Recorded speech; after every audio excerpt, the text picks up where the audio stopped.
भगवान विष्णु के 8वें अवतार श्री कृष्ण की लीला तो हम अक्सर बड़े बुजुर्गों द्वारा सुनते आए हैं, लेकिन भगवान श्री कृष्ण की मृत्यु कैसे हुई? मृत्यु का कारण क्या था? क्या श्री कृष्ण ने मृत्यु के बाद अपना शरीर त्याग दिया और उनकी मृत्यु के बाद क्या हुआ? इन सब सवालों के जवाब जानने की जिज्ञासा हर किसी के मन में जरूर होती है। आइए आज हम आपको बताते हैं कि आखिर भगवान श्री कृष्ण की मृत्यु कैसे हुई।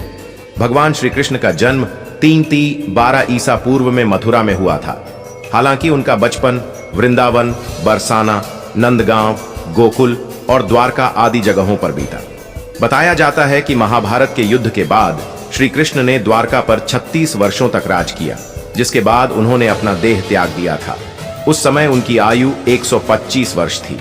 दरअसल उनकी मृत्यु के पीछे की वजह 2 श्राप हैं। आइए इनके बारे में जानते हैं। बताया जाता है कि महाभारत के युद्ध के बाद जब दुर्योधन और उसके सभी भाइयों का अंत हो गया तो उनकी माता गांधारी को अत्यधिक क्रोध आया। अपने बेटे के शव पर शोक व्यक्त करते हुए रणभूमि पर गांधारी ने श्री कृष्ण को 36 वर्षों के बाद मृत्यु का श्राप दे दिया। ये सुनकर पांडव चकित रह गए, लेकिन श्री कृष्ण ने मुस्कुराते हुए इस अभिशाप को स्वीकार कर लिया। इसके बाद ठीक 36 वर्षों के बाद उनकी मृत्यु हो गई। उनकी मृत्यु एक शिकारी के हाथों हुई। भागवत पुराण में बताया गया है कि एक बार श्री कृष्ण के पुत्र सांब ने शरारत करने की सोची। सांब अपने मित्रों के साथ एक स्त्री का वेश धारण कर आर्षि मुनियों से मिलने गए। स्त्री के वेश में सांब ने ऋषियों से कहा कि वह गर्भवती हैं। यदुवंश कुमारों की इस शरारत से आर्षियों ने क्रोधित होकर उन्हें श्राप दे दिया कि तुम एक ऐसे लोहे के तीर को जन्म दोगी जो तुम्हारे पूरे कुल का सर्वनाश कर देगा। इस श्राप को सुनकर सांप डर गए और उन्होंने तुरंत सारी घटना उग्रसेन को बताई।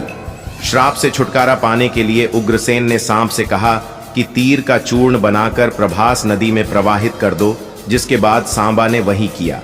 इसके बाद उग्रसेन ने राज्य में ये आदेश पारित कर दिया कि यादव राज्य में कोई भी किसी प्रकार की नशीली सामग्री का इस्तेमाल, उत्पादन या वितरण नहीं करेगा। इस घटना के बाद द्वारका में कई अशुभ संकेत देखने को मिले, जिसमें सुदर्शन चक्र, बलराम के हल और श्री कृष्ण के शंख, रथ का अदृश्य हो जाना शामिल था।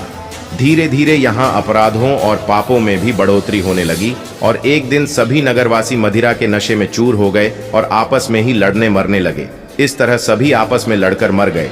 भागवत पुराण में बताया गया है कि एक दिन श्री कृष्ण पीपल के पेड़ के नीचे विश्राम कर रहे थे। तब जरा नाम के एक बहेलिये ने भगवान कृष्ण को हिरण समझकर उन पर तीर से प्रहार कर दिया, जिसके बाद श्री कृष्ण ने अपना देह त्याग दिया और उनकी मृत्यु हो गई। दरअसल इस तीर में उसी लोहे के तीर का अंश था, जिसे सांब ने उग्रसेन के कहने पर चूर्ण बनाकर नदी में प्रवाहित कर दिया था। इस प्रकार आर्षि के श्राप के अनुसार ही समस्त यदुवंशियों का नाश हो गया।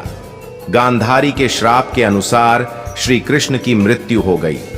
मित्रों, वीडियो में अंत तक बने रहें।